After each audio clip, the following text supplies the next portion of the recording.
Hey everyone, today we're going to be talking about the Panama Canal and the influence it had on both global trade in the past and the present, and how the canal affects the country of Panama.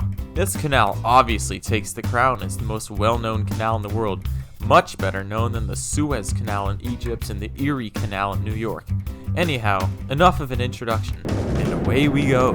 When global trade really started to become a big thing starting in the 1400s, trade routes became an essential part of the global market. Portugal and Spain tried to find a new trade route to India because of Ottoman control of previous land trade routes, and ended up crashing into the Americas, bringing several different European powers to set up colonies there. However, they were still yet to find new ways to reach India and the Eastern world. That was until Ferdinand Magellan of Portugal made a, debatably as most of the crew, including Magellan, died on the way, successful voyage and circumnavigation across the entire globe. However, the route his crew went by brought their ships under the southern cone, now known as the Magellan Strait.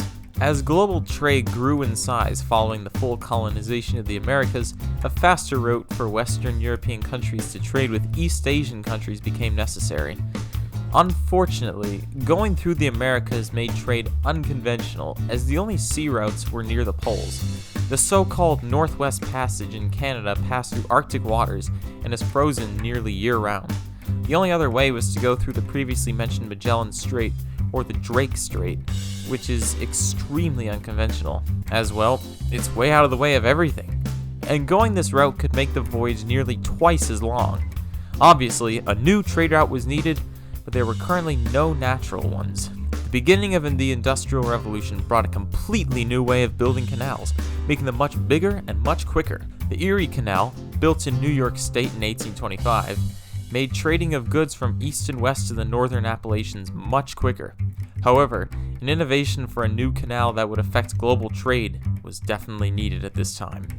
This brings us to the main topic of this video, the Panama Canal. Panama, as you can see, was the ideal place to build a canal, as the isthmus it lies on is the thinnest point on the American continent.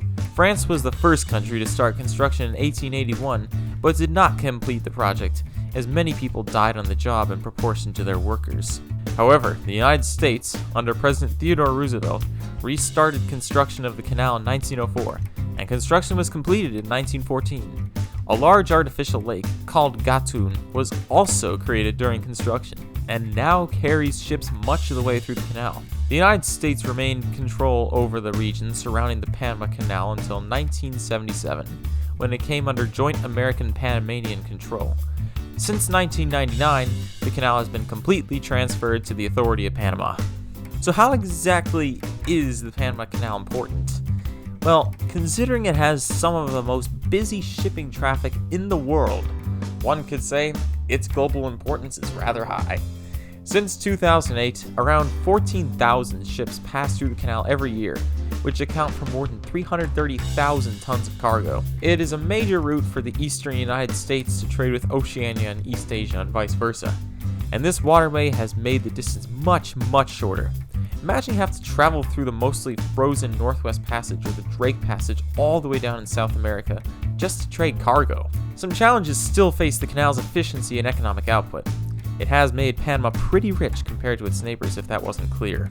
The Suez Canal in Egypt does offer another route for the eastern US to trade with Oceania and East Asia. However, the Suez Canal would only make trips quicker to places like India and possibly Sumatra and Indonesia, but more major locations like China, Japan, Australia, New Zealand, and Vietnam will have a quicker carrying time if cargo ships went through the Panama Canal. Still, there were talks of Chinese building a canal through Nicaragua, which would have posed a major challenge to the economic output of the Panama Canal. But this plan, luckily for Panama, was scrapped in 2015 due to geographic difficulties, and the Chinese company involved in it refused to hire many local Nicaraguans to work on the project. So it really wasn't a win-win deal for the nation. So it looks like for now, the Panama Canal is here to stay at its globally dominant position as one of the most major trade time-reducing routes in the world. Thanks for watching, everyone. Be sure to check out my previous video on the potential of Brazil becoming a superpower. Also, to check out a different section of the world, look at my Europe playlist covering geopolitical topics in the European continent. Bye!